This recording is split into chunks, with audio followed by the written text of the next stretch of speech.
Shalom, senang sekali dapat berjumpa kembali dalam program Bible Study Online CK7. Kita akan melanjutkan pembelajaran kita dari Amsal pasal yang kedua.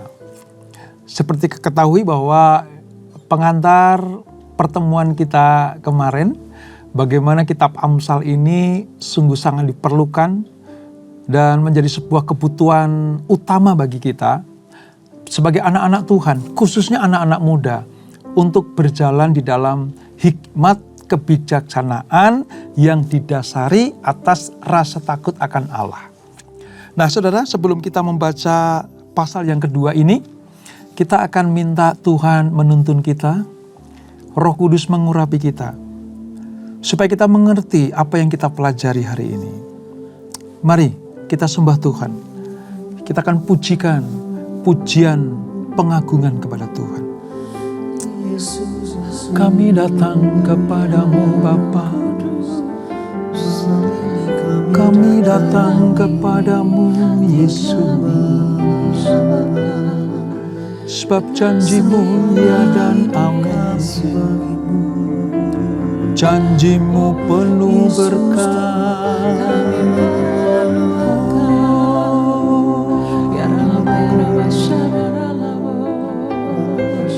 Syukur bagimu Tuhan, syukur bagimu. Setiap janjimu Tuhan, ku simpan dalam lubuk hatiku.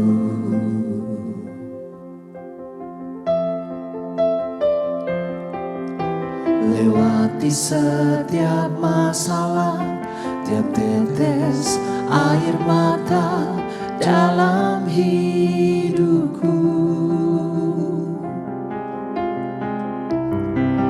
Janjimu menopang hidupku, kasihmu menuntun langkahku dalam setiap waktu. Penolongku yang aku percaya.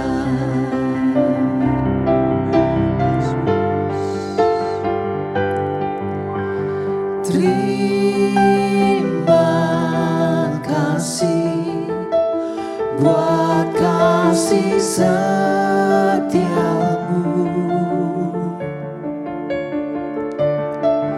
penyertaanmu sempurna, janjimu tak pernah terlambat menolongku.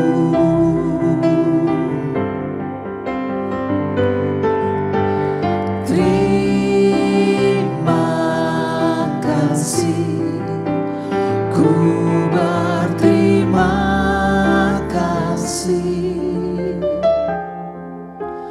buat kasih setiamu di sepanjang hidupku.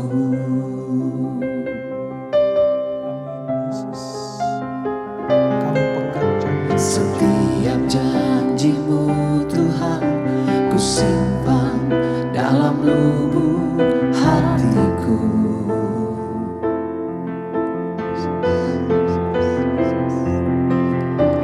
Lewati setiap masalah, tiap tetes air mata dalam hidupku.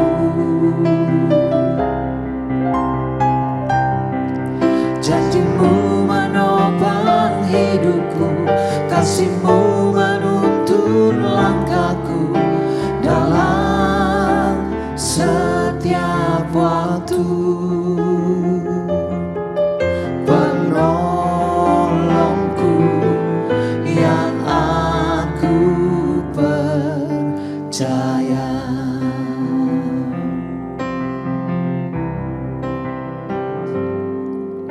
Setiap janjimu Tuhan, ku simpan dalam lubuk hatiku.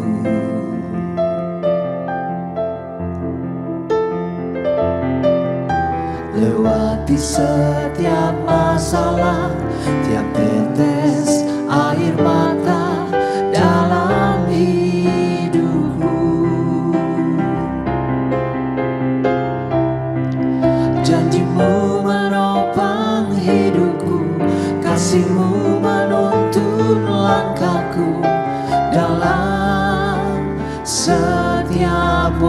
Aku penolongku yang aku percaya.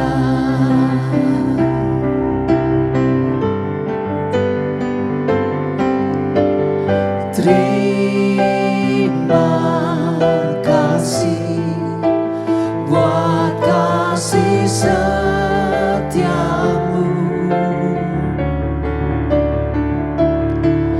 penyertaanmu sempurna, janjimu tak pernah terlambat menolongku.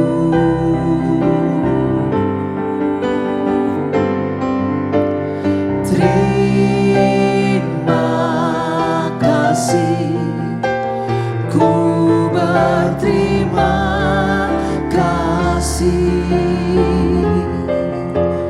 buat kasih setiamu di sepanjang hidupku.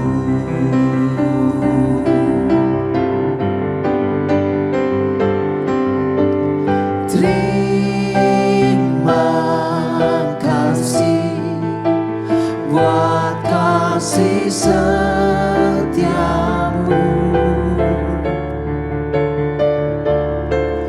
penyertaanmu sempurna, janjimu tak pernah terlambat menolongku.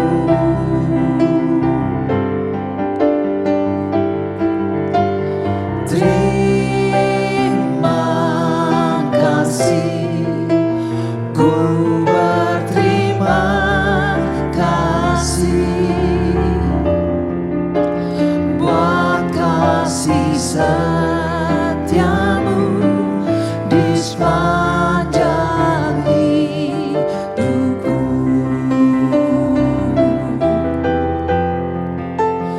Buat kasih setiamu, buat kasih setiamu, buat kasih setiamu di sepanjang hidupku. Amin.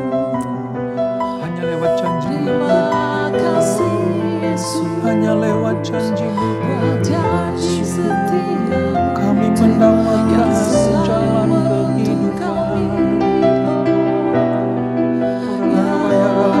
Tuntun jalan-jalan kami, ya Yesus,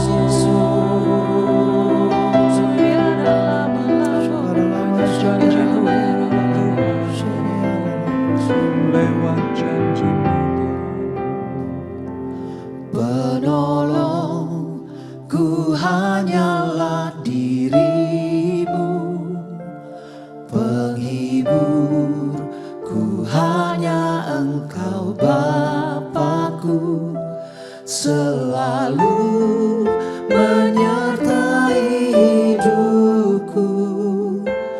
Kau Bapa-Ku yang setia, penolongku hanyalah diri-Mu, penghiburku hanya Engkau Bapa-Ku, selalu menyertai hidupku. Kau Bapa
tentang kesetiaan-Mu adalah ketika Engkau selalu menyertai kami ya Tuhan. Terima kasih Tuhan Yesus untuk kesetiaan-Mu. Terima kasih untuk pertolongan dan janji-janji-Mu. Bahwa Engkau Allah yang satu-satunya selalu menepati setiap janji yang Kau berikan buat anak-anak-Mu. Kami akan melanjutkan pembelajaran kami. Mari urapi kami Tuhan. Biarlah kami membuka pintu hati kami supaya kami dipenuhi dengan hikmat dan kebijaksanaan ilahi. Dengan demikian, kami akan berjalan selalu di dalam tuntunan Tuhan. Terima kasih Bapa. Di dalam nama Yesus, mari yang siap belajar firman Tuhan, sama-sama kita katakan amin. Nah saudara, sebelum kita membaca Amsal pasal yang kedua, beberapa ayat yang menjadi dasar atas pembelajaran kita malam hari ini, kita harus mengerti terlebih dahulu bahwa seperti yang saya katakan di pembukaan Amsal pasal pertama, ini Amsal sangat penting sekali bagi anak-anak Tuhan, khususnya anak-anak muda. Supaya apa? Supaya hidup mereka dituntun oleh kebenaran firman Allah dalam rasa takut akan Allah. Kitab ini ditulis kira-kira tahun 950 sampai tahun 700 sebelum Masehi. Ada 4 penulis kitab Amsal. Yang pertama Salomo dari pasal 1 sampai 24. Yang kedua adalah Hizkia pasal yang ke-25 sampai 29. Dan yang ketiga adalah Agur, itu pasal yang ke-30. Dan ditutup oleh Lemuel pasal yang ke-31. Nah, tujuan kitab Amsal ini adalah memberikan kita hikmat dan pengertian. Supaya ketika kita menghadapi persoalan hidup, tantangan hidup ini, kita memiliki kekuatan, memiliki kebenaran, memiliki jalan keluar. Sebab hanya di dalam kebijaksanaan ilahi, maka kita disebut sebagai orang-orang yang berjalan di dalam kebenaran.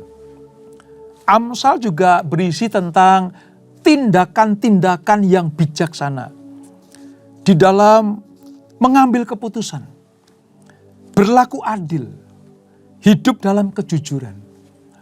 Begitu pentingnya kitab ini, Allah sampai merancangkan lewat para penulis Alkitab, saudara. Ada 31 pasal. Cukup untuk kita menjalani bulan demi bulan dari tanggal 1 sampai 30. Karena maksimal dalam 1 bulan itu kan 30 hari. Setiap hari Tuhan tuntun anak-anaknya mendapatkan satu pelajaran tentang kebijaksanaan. Saudara bisa lakukan dengan rutin itu. Maka kita disebut sebagai orang-orang yang berbahagia. Nah, mari kita baca dari ayat 1 sampai 8 terlebih dahulu, saudara.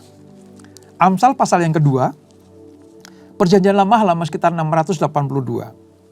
Demikian firman Tuhan. Faedah dari menuntut hikmat.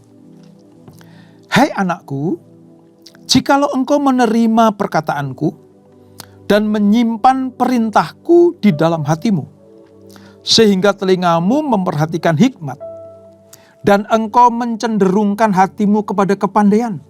Ya, jikalau engkau berseru kepada pengertian, dan menunjukkan suaramu kepada kepandaian. Jikalau engkau mencarinya seperti mencari perak, dan mengejarnya seperti mengejar harta terpendam, maka engkau akan memperoleh pengertian tentang takut akan Tuhan dan mendapat pengenalan akan Allah. Karena Tuhanlah yang memberikan hikmat. Dari mulutnya datang pengetahuan dan kepandaian. Ia menyediakan pertolongan bagi orang yang jujur, menjadi perisai bagi orang yang tidak bercela lakunya, sambil menjaga jalan keadilan dan memelihara jalan orang-orangnya yang setia. Nah, dari pasal yang kedua ini, saudara, penulis Amsal dalam hal ini Salomo itu memberikan sebuah keuntungan atau faedah bagi mereka yang mencari hikmat. Bagi mereka yang merindukan hidup dalam kebijaksanaan. Tentunya dalam hal ini Salomo didasari atas rasa takut akan Tuhan. Hidup di dalam tuntunan ilahi. Ya. Maka dia mampu memberikan ajaran ini kepada generasi berikutnya. Maka dimulai dengan kata, hai anakku. Ini sebuah petuah ajaran dari orang yang lebih tua kepada orang yang lebih muda. Supaya mereka mengambil keputusan untuk mencari hikmat, merindukan hikmat, menuntut hikmat. Dengan demikian mereka akan dituntun oleh kebijaksanaan yang mereka perlukan itu. Bila Alkitab berbicara tentang hikmat, saudara, maka kita bukan hanya berbicara masalah konseptual saja. Bukan cuman huruf-huruf atau kalimat, kata-kata yang kita cerna saja. Membaca lalu menghafal firman, meneliti firman itu bagus. Tetapi Alkitab juga memberikan sebuah tuntunan supaya apa? Bicara tentang hikmat itu juga berarti bicara tentang takut akan Allah. Di dalam pengenalan akan Dia. Bukan sekedar tahu teorinya, tapi praktek di dalam hidup berhikmat itulah yang lebih penting.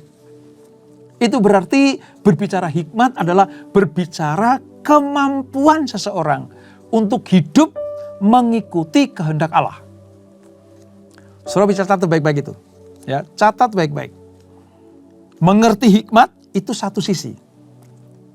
Pandai karena berhikmat itu satu sisi. Tetapi mengikuti kehendak Allah lewat hikmat yang diterima itu sisi yang lain.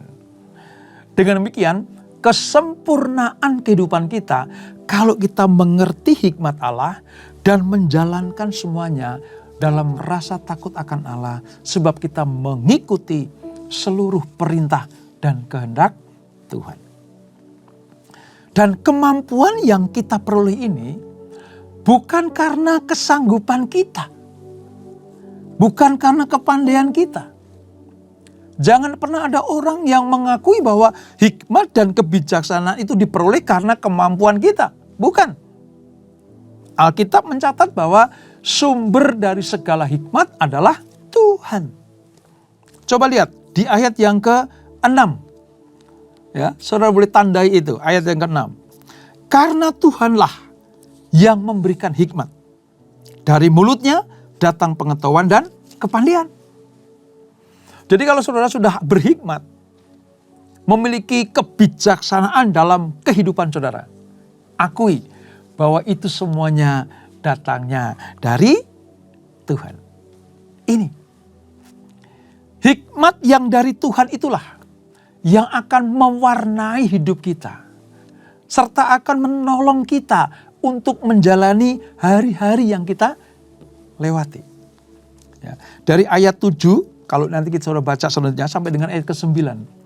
Itu ada orang-orang yang dituntun berjalan dijagai oleh hikmat Allah.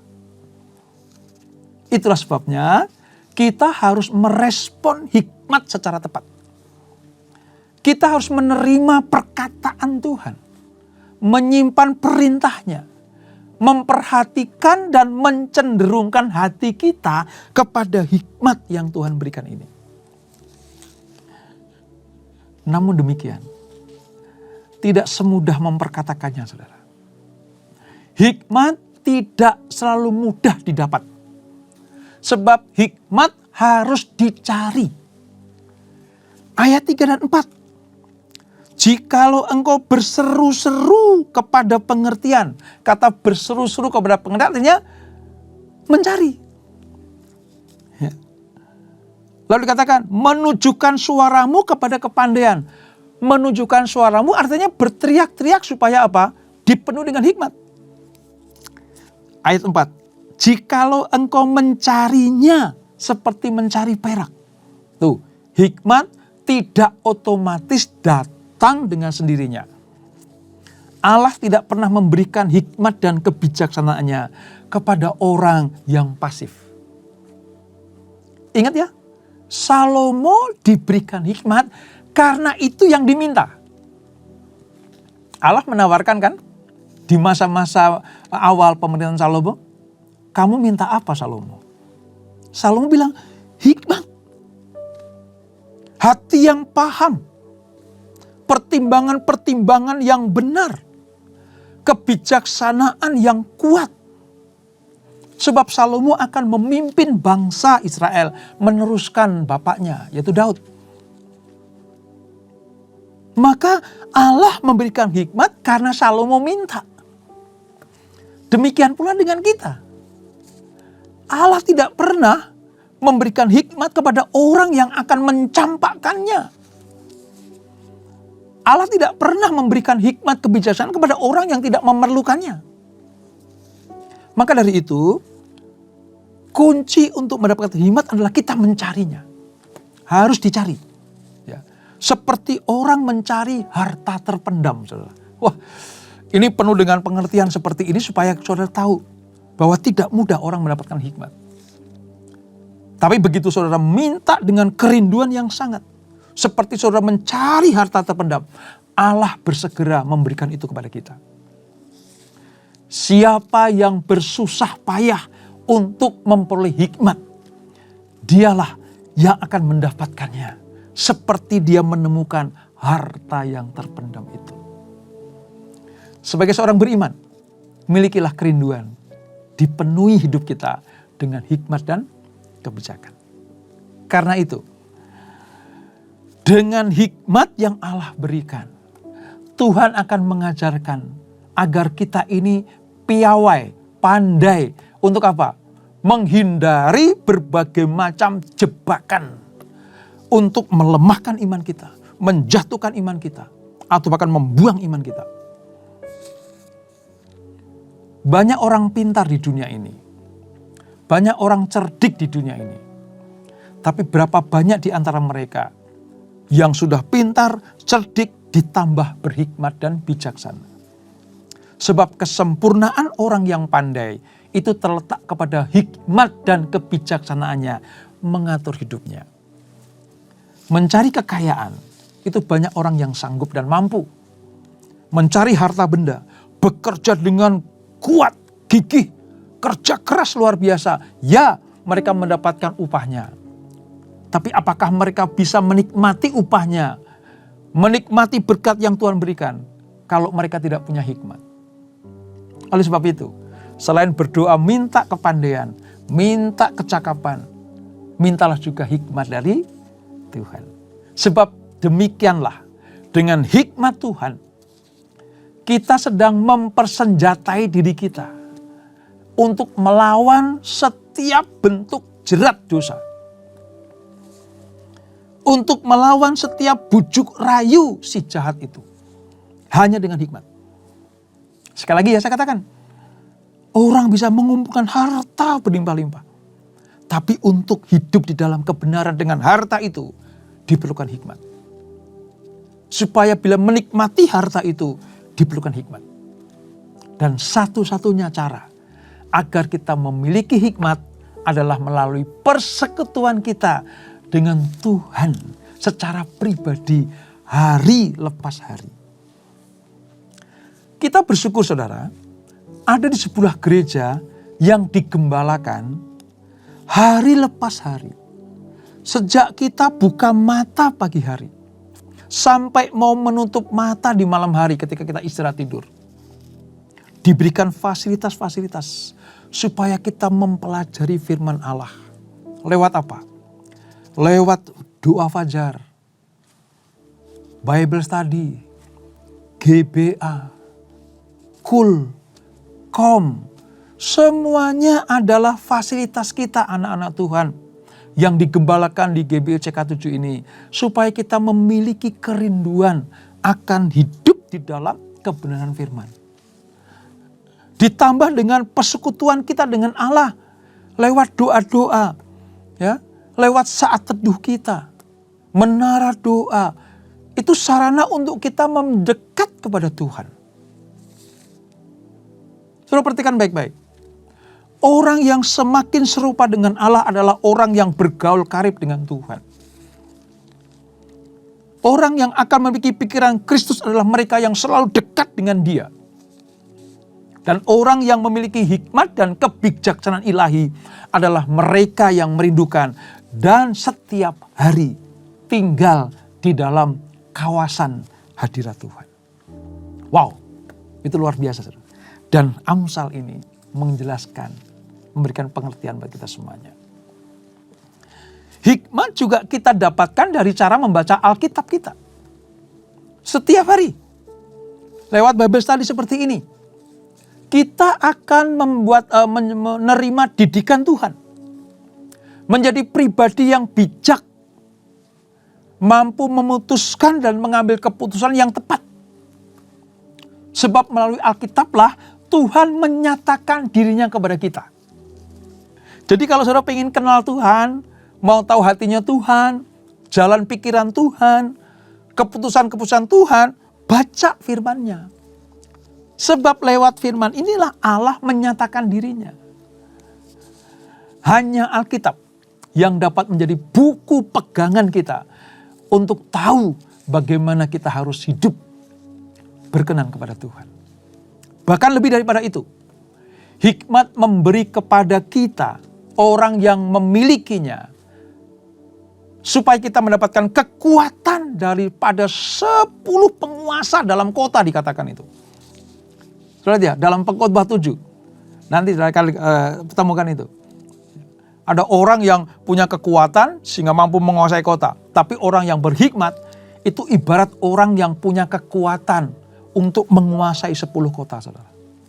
Lewat apa? Hikmat. Banyak orang yang tidak punya modal. Banyak orang yang tidak punya latar belakang pendidikan yang tinggi. Banyak orang yang tidak memiliki background tentang kesuksesan.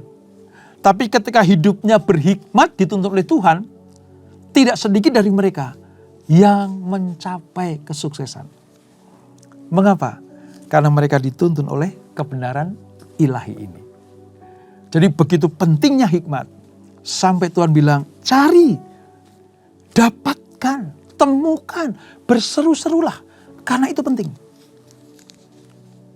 Dan Tuhan menyatakan, kalau kau sudah mendapatkannya, ayo lakukan dalam takut akan Tuhan. Nah, firman Allah yang kita terima, yang kita baca, hikmat Allah yang diberikan mengalir lewat kebenaran firman ini, itu akan menguasai pikiran kita. Firman akan menguasai pola pikir kita, lalu turun ke hati, saudara. Menimbang dengan bijaksana. Lalu ketika kita melangkah untuk menjalani kehidupan kita, maka pikiran yang penuh dengan hikmat, hati yang penuh dengan kebijaksanaan, itulah yang menuntun setiap langkah kita. Kita dapat berjalan di dalam kebenaran karena hikmat. Kita bisa mengalahkan dosa karena hikmat. Kita bisa menolak tawaran iblis karena hikmat. Kita bisa mengalahkan tipu daya si jahat karena kita punya hikmat. Nah, di dalam perjanjian baru, seluruh hikmat Allah itu, pengetahuan ilahi, kebijaksanaan Allah itu ada di dalam Yesus Kristus. Itulah sebabnya kalau kita tinggal di dalam firman Kristus, Kristus tinggal di dalam hidup kita, maka kita akan dituntun, dipelihara, ditunjukkan jalan-jalan yang benar untuk mendapatkan kemuliaan, kesuksesan, keberhasilan, dan kehidupan yang kekal. Ada satu ayat yang perlu kita perhatikan, saudara. Lihat ayat yang ketiga. Ayat 3 bilang begini. Ya, jikalau engkau berseru kepada pengertian. Apa maksudnya, saudara? Berseru kepada pengertian. Mempelajari firman Allah itu harus disertai dengan apa? Sikap doa yang sungguh-sungguh. Dengan cara berseru memohon hikmat dan pengertian. Apa bedanya? Orang yang mendapatkan hikmat ilahi dengan orang yang walaupun sama-sama membaca firman tapi nggak dapat. Kan ada ya, saudara? Dua jenis manusia. Dua-duanya banyak firman, baca firman yang sama. Firmannya sama, Alkitabnya sama. Tetapi ada orang yang mendapatkan rema, hikmat dan kebijaksanaan. Tapi ada orang yang walaupun membaca firman, tapi tidak mendapatkan apa-apa. Bedanya di mana, saudara? Bedanya ada di sini nih. Mereka yang mencari hikmat, haus akan firman Allah, yang mempelajari dengan sungguh-sungguh. Kata kuncinya sungguh-sungguh. Mereka akan mendapatkan apa yang mereka cari. Tapi sebaliknya, sekalipun ada orang yang membaca firman, bahkan menghafal firman, tapi kalau mereka tidak sungguh-sungguh merindukan apa yang dia baca dan renungkan itu, mereka tidak akan mendapatkan apa-apa. Belajar saja mungkin bisa menjadikan seseorang itu sarjana Alkitab. Tangkap baik-baik ini, saudara. Dengan belajar saja mungkin seseorang bisa menjadi sarjana Alkitab. Tetapi kalau hanya sampai di taraf itu, maka mereka cuma mengerti firman lewat pikirannya saja. Maka jangan heran kalau orang-orang yang sudah hafal Alkitab, mengerti, ngelotok tentang Alkitab, hidupnya ngaco dan ngawur. Sebab apa? Dia tidak sungguh-sungguh. Tidak mendalami sungguh-sungguh. Hanya sekedar mengerti, tapi tidak berjalan di dalam kebenaran itu. Nah, belajar firman itu dapat hikmat Allah dan kebijaksanaan.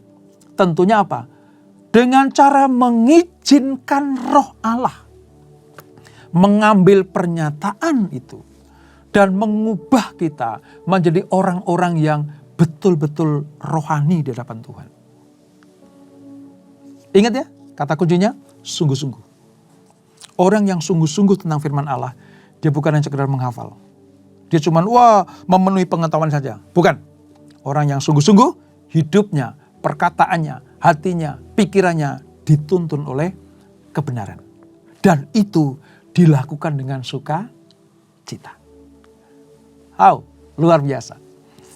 Nah, tentunya saudara, mengerti itu hanya sampai taraf di pikiran. Yang Tuhan mau masuk ke hati. Makanya di ayat yang ke-10 saudara, ayat ke-10 bilang gini, karena hikmat akan masuk ke dalam hatimu dan pengetahuan akan menyenangkan jiwamu.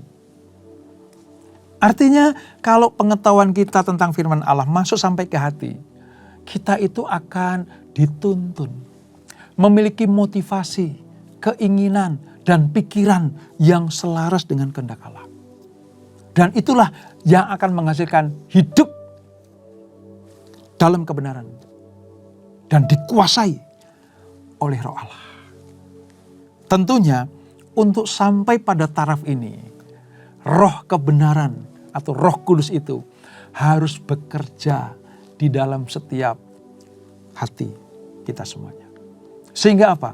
Sehingga semua perintah Allah, jalan-jalan Allah itu menjadi kesenangan bagi kita. Ayo, jadilah orang yang sampai pada taraf menyenangi firman Tuhan. Menjadi kesenangan buat kita semuanya. Walaupun kadang gak ngerti, sulit dimengerti. Tapi kalau kita sungguh-sungguh mencarinya, Tuhan tidak pernah menyembunyikan hikmat dan rahasianya. Catat baik-baik itu saudara. Kepada orang yang sungguh-sungguh mencari kebenaran, mencari hikmat Allah, mencari kebijaksanaan ilahi, Allah tidak pernah menyembunyikannya. Tapi bagi orang yang tidak sungguh-sungguh, Allah gak pernah memberikan sesuatu yang sangat berarti kepada orang yang tidak sungguh-sungguh. Oleh sebab itu, bergairahlah mencari Tuhan dengan cara belajar firman Allah lewat Bible Study seperti ini. Sederhana, namun penuh kuasa. Dengan demikian, hidup kita dituntun oleh hikmat Allah. Dan itulah Amsal pasal yang kedua. Kita berdoa. Bapa, terima kasih untuk anugerah-Mu. Engkau mengajarkan lewat Salomo dalam Amsal pasal yang kedua. Ayo, cari hikmat. Tuntutlah hikmat. Seperti engkau mencari harta karun. Sehingga engkau akan mendapatkannya sampai engkau menemukannya. Dan itulah berkat yang luar biasa. Tuhan, kami tahu, kami mengerti sekarang. Hanya kepada orang yang sungguh-sungguh mencari hikmat, maka Tuhan akan memberikannya. Hikmat itu harta yang luar biasa. Dan Allah tidak akan pernah memberikan kepada orang yang tidak sungguh-sungguh mencarinya. Biarlah lewat Bible Study Online CK7 ini, juga lewat program-program gereja kami disebut sebagai orang yang sungguh-sungguh rindu, haus, lapar akan kebenaran. Dengan demikian, hikmat Allah tercurah buat kami semuanya. Terima kasih Bapak, berkati anak-anak-Mu, berkati kami semuanya. Sebelum kami tinggalkan acara ini, kami siapkan hati kami terima berkat yang daripada-Mu. Kekasih-kekasih Kristus arahkan hatimu kepada Tuhan. Terimalah berkat kasih anugerah dari Allah Bapa yang berlimpah-limpah di dalam anaknya yang tunggal Tuhan Yesus Kristus. Dan persekutuan yang manis dalam Roh Kudus menyertai kita semuanya. Mulai saat ini sampai Maranatha. Yesus datang yang kedua kali menjemput kita semuanya. Bertemu di awan-awan yang bernai. Menikmati kemuliaan kekal sampai selama-lamanya. Yang diberkati sama-sama kita katakan amin. Tuhan Yesus memberkati.